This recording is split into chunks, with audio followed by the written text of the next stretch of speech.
I promised them a really good line, and this is killer. I walk up to people on the street and say, hi, my name is VanMueller. I'm an insurance agent. I don't want to wreck your day, but you know, with all the stuff that's happening in our country, I want to make sure at least somebody asked you this question. Would it be okay? It'll only take 15 seconds. Sure. See, what did I do? Ask the question. I set it up. You see, if you set it up, they want to know. Is there somebody at the Internal Revenue Service that you're so madly in love with that you want to leave them a whole bunch of your money? So why are you going to do that? Don't you have an IRA? Don't you have a 401k? Let me ask you something. Did you know that your IRA and your 401k are infested with taxes? Did you know that? And that if you have two children, that's all you have to have. If you have more than two children, it gets worse. But if you have two children and you have $1 million in your 401k, ready? When you die and your wife dies, the primary beneficiary of your life's work, they will get more money than either of your children, is the Internal Revenue Service. Are you okay with that? No. Then why are you allowing that to happen? Are you going to leave it like that? I'd like to make a change. You'd like to make a change. Do you see what he did? Now, do you understand I did something cute there, and I hope you didn't miss it. I didn't offer to help him until he did what? He asked me to help him. If I offer to help him before he asked me to help him, I'm a salesperson. You don't want to be a salesperson. If I wait till he asks me to help him, I become his advocate, his advisor, his counselor. In one question, the relationship changes. There is a science to great salespersonship. It is not a wing it, or you have to have a gift of gab, or you have to be charming. None of that is true. It's knowing how to ask the questions and practicing them so you don't stumble over them. So, what's the best age to take your Social Security? Would you rather maximize or minimize your benefits like 80% of the people in this country? Second question, is there somebody at the Internal Revenue Service? And by the way, don't ever use the term Uncle Sam or IRS again. He's not a member of your freaking family. There's no uncle. Don't ever say it again. It makes him charming. He's not charming. Say it ugly. The Internal Revenue Service. The government. They're coming to get you. The words matter. How they hear it, what they think. Don't make it pretty, make it ugly. When you see my sales idea later, you're going to see, if you're my prospect, I kill you. I kill you bad. I put you in a nursing home. I have semis run over you. I have spikes go through your heart. I kill you. I kill you as many times as I possibly can in the sales presentation. Okay, Dan, is there somebody IRS, Internal Revenue Service, that you love so much? That you want to give them most of your money. Okay. Are you so madly in love with them that you want to leave them most of your money? Guys, here it's really easy to do the math. Let's say you have $1 million in a 401k. And by the way, do you know why this is going to be so? I know a lot of you in here are really good at what you do, so you're thinking, well, they can do a stretch provision of an IRA. Well, no, they can't. That's about to be taken away. That's been in every tax bill so far. It almost didn't make it out of this one. Dead people don't vote, so they're going to do away with the stretch provisions. I have at least a dozen articles right over here at break. I'll show you. So what's going to happen is if you're a non-spouse, you're going to have to inherit that money and pile it on top of your earned income. And so watch. If you take $500,000 and you put it on top of each child at 40% tax, that's $400,000. That leaves $600,000 of 401k left over. That means each child gets $300,000. If you were that child, would you be okay that the Internal Revenue Service got more money than you did? What if we could fix it? Wouldn't you at least want to tell your mom and dad about it? See, even talking to the baby boomers, you say, wouldn't you want to talk to your mom and dad about it? What if we went and just asked them some questions? I promise, I'd never embarrass you, but I think they'd really be interested to find out about this. So sometime maybe you and I could go over and visit with them for half an hour. And all we're going to do is ask them some questions, and then I'll leave. See? That's how you do it. You just get appointment after appointment. One more quick, and then you'll have time to go. In fact, can you last 7 more minutes? Because in 7 more minutes we're having a break. It's a lot of coffee, Van. Okay. Yeah, your eyes are actually brown now. Yeah. Anyway, I take the same question. Is there somebody at the Internal Revenue Service or one of the local nursing homes that you're so madly in love with that you want to leave them most, if not all, of your money? See, I just took the same question and added to it. Who do I ask that question to? People 50 and over. Everybody 50 and over gets that question. Is there somebody at the Internal Revenue Service or one of the local nursing homes that you're so madly in love with that you want to leave them most, if not all, of your money. And by the way, all of these questions are on the CDs, and they're in the newsletter. If you order the newsletter, you'll get the last 14 months for free. My job is to share this information with you. By the way, as long as we're all becoming friends now, the secret of happiness is never about what you get. It is always about what you give. And this is when I'm the happiest, right now, because I get to share something that somebody shared with me when I didn't deserve it. If you think I deserve this career that I have now, I don't. I'm still trying to earn my way back. And I get it. That's why I'm here in a place that I've never heard of before. I'll never forget. Good, you laugh. All right. Here's another fun question. Ready? And I don't care what you answer. Do you have enough confidence in your current advisor to get a second opinion? So I'll see you tomorrow. Oh, you don't have enough confidence. Okay. You probably lost some money during the last downturn, huh? So what if there was a way to guarantee that that would never happen again? Hey, come on, you know that's not good enough. What if we could actually figure out a way from this day forward that every time it happens in the future, we could take advantage of it? If you knew that was so, wouldn't that at least be worth 45 minutes of your time if I promise? All I'm going to do is ask you some questions. I won't try to sell you anything. You got the appointment. Now do the other way. Do you have enough confidence in your current advisor to get a second opinion? Yes. So I'll see you tomorrow at 7. Yes.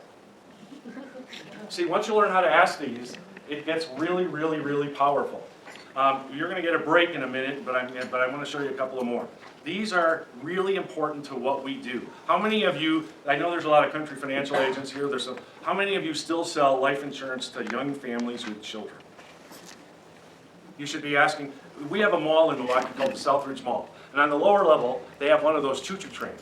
It goes 2 miles an hour, and every parent brings their young children there, and they force them to get on this train. They're crying and screaming, but they want to take a picture. Oh, a picture. And the kids are, ah, they're going nuts. So, and I eat lunch there once a week. It's one of my great prospecting places. And I watch them, and I say, you know, please, I've been just having so much fun watching you and your family, and I made a deal with myself when I got into the business that I was never going to let a family like yours walk by without having somebody ask you this very important question. I think you'll be grateful, even if you tell me to get lost afterwards, you'll be grateful that I asked you the question. It'll only take a few seconds. Would you mind if I asked? What do you think they say? Because they want to know what the hell the question is. Do you understand? That's how you do it. What's the question? You should ask every young family. Do you think it's fair that when one parent dies and there's not enough money, that the children should end up losing both their parents? Isn't the parent that's left over going to have to work and cook and clean and do the yard work and shovel the snow and do the laundry? How much parent is left? And then I turn and I look at the husband again and I say, do you understand, in America, the hardest job in America is a single female parent who doesn't have enough money? Now, if I could show you a way that you'd never have to worry about this again, and all I'm going to do is ask you some questions that'll help you clarify in your own mind what you need to do so that the two of you never have to worry about this again, couldn't you find 45 minutes for me in the next week or two? And they do. Because they've never heard those questions before. And you know why? I ask them, sometimes they say, well, boy, we never thought of that. Do you understand that's the exact right answer? They're thinking about making sure their kids are safe and that they're fed and that they're getting enough sleep and that they're learning what they need to learn. They're not thinking about dying. That's your job, to ask them, what if something like this happens? And by the way, you really have to understand something. There's a great need for life insurance in our country. Do you know what the average age of widowhood is in the United States? It's age 57. 57. People are still dying young.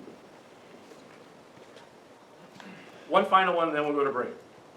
This is the hottest thing in the industry. I stole this from Tom Hagner. He's one of my best friends. You should see when Hagner and I do a seminar together. Man, we just kill people. It's so fun. My heroes, I told you I have heroes. My 3 most important people in the business. Ed Slott is number 1. If you can watch him on public television, watch him. He's a certified public accountant. I'm a master elite. What he says is the number 1 benefit in the entire income tax code is cash value life insurance. Ed Slott. Has nothing to do with our business. Says it. Number 2, Tom Hagner. Tom Hagner taught us that if you arrive at retirement with $1 million and it's earning 0% interest, are you going to have to spend some of your principal in order to have a decent retirement? So shouldn't you plan and figure out a way to build quality retirement income that you can't outlive?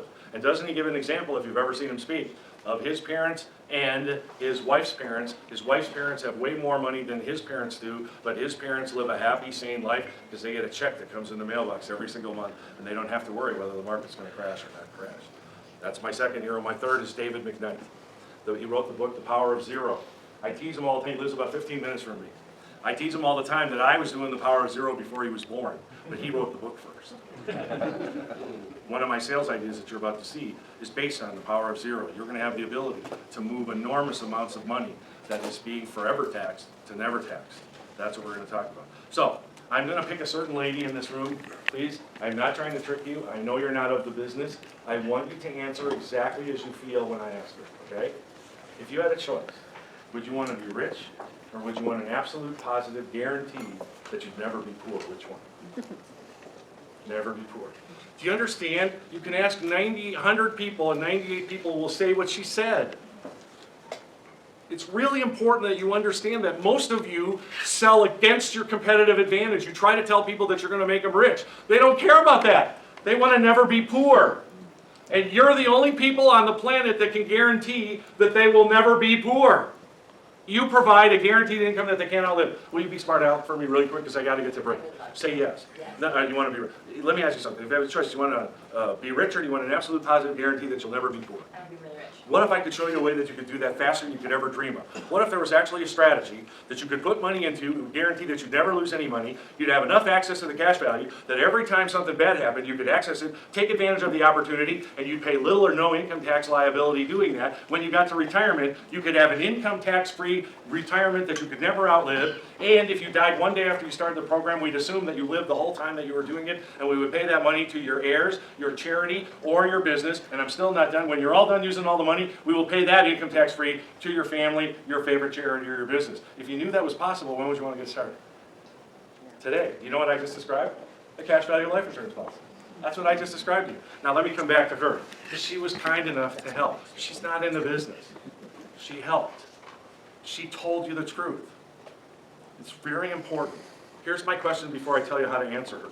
If you could ask a question 1,000 times, and 980 times you get the answer you were looking for, would you ask the question? Would you? How come you're not? Follow me? Does everybody? So what? Do you want to be rich or do you want an absolute positive guarantee that you'll never be poor? What if I could show you a way that even if you completely ran out of money, you would never run out of income? In these uncertain times, wouldn't at the very least wouldn't you want to know about it? There was no cost or obligation, I promise. All I'm going to do is ask you some questions that'll help you calculate if that's actually possible. Could you find me 45 minutes in the next week? Does that sound combative to you? Does it sound challenging to you? It sounds like I really just want to help you get the information you need, doesn't it? You get what I'm trying to say, everybody? Now, here's my last question, then we go to break. Do we sell stuff like that? Yes. Does America know we sell stuff like that? No. See you after the break.